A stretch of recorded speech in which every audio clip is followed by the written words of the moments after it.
Morning everyone. My name is Akash Paul. I am from Gosaigao and my age is 23. And I have done my graduation and diploma in hospitality, travel management and customer service. And recently I have participated in a show. The name of the show is Brand Mr. Northeast 2021.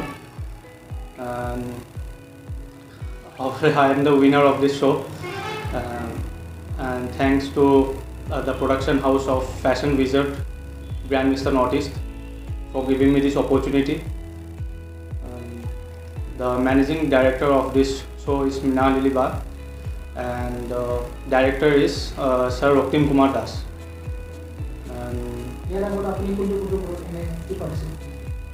মই আগতে এনে বহুত কেইটা show' কৰিছোঁ, যেনেকুৱা like mister and মিছ গোৱালপাৰা, য'ত মই ফাৰ্ষ্ট ৰানাৰ আপ হৈছিলোঁ। তাৰপিছত মিষ্টাৰ এণ্ড মিছ ৰূপান্তৰ, তাতে মই বেষ্ট ৱাকৰ ছাবটাইটেল উইন কৰিছোঁ। তাৰপিছত মিষ্টাৰ এণ্ড মিছ দিখাৰু আছাম, তাতে মই ব্ৰেণ্ড এম্বাচেডৰ আছিলোঁ। আৰু কিছুমান মানে ৰেম্প শ্ব' কৰিছোঁ। আৰু নেক্সট মই যিহেতু মই নৰ্থ ইষ্টত উইনাৰ হৈছোঁ, তো মই নেক্সট নেশ্যনেল লেভেলৰ কণ্টেষ্টৰ কাৰণে প্ৰিপেৰেশ্যন কৰি আছোঁ।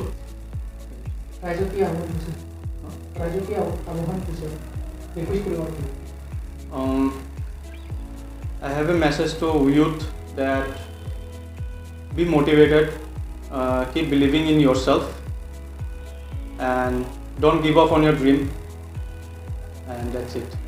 BTR हालाम लाइमोनफोरनि थाखाय मोनसे गोजोनथाव खौरां लानानै फैदों। ट्रान्सफर्म रुरेल इन्डिया फाउन्डेशन एनजिअनि गेजेरजों BTR डेभलपमेन्ट फेल'शिपआ मोनसे BTRआव बेकार जेंनाखौ सुस्रांनो फेल'शिप प्रग्रामनि थाखाय अनलाइन सोलिगासिनो दं। BTR गभ एडमिनिस्ट्रेशनजों लोगोसे खामानि मावफानो मोननाया गोसो गुदुं लाइमोनफोर आरो गोरों गोरा मानसिफोरनि थाखाय बेसेन गोसा सुबिदा। लोगोसेनो बेयो मोनसे BTRनि सिङाव थानाय सुबुंफोरनि समाजनि जेंनाफोरखौ सुस्रांनायनि मोनसे मोजां लामा। ब्लक लेभेलाव खामानि मावनाय, ओनसोलखौ जौगाहोनाय बिथिं एबा आयदाफोर जेरै एग्रिकालचार आरो sericulture livelihood, education, skill development, employability, entrepreneurship, फिसा आरो गिदिर कारखानाफोर, health and nutrition, drinking water and sanitation, बोथोर सोलायनायनि सायाव नोजोर होनाय बायदि बायदि। बे फेल'शिप प्रग्रामा 3 बोसोरनि आरो बे प्रग्रामखौ लाग्रानो दान मोनसेयाव 20,000 दान बान्थाबो होनाय जागोन। नोंथांमोनहा बे प्रग्रामाव बाहागो लाफैनो हागोन आरो BTRनि जौगाखांनायाव गावनिबो आखाइ होफानो हागोन। बे हाबाफारिनि थाखाय नोंथांमोनहा फैगौ 10 जानुवारि 2022 खालारसिम वेबसाइटनि गेजेरजों अनलाइन एप्लाइ खालामनो हागोन।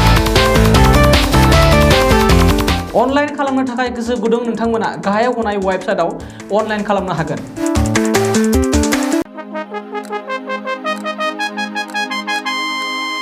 खुलुमबाय। नै सफैलायबाय दुलाराय बर' फरायसा आफादनि थान्दै जखनथाया।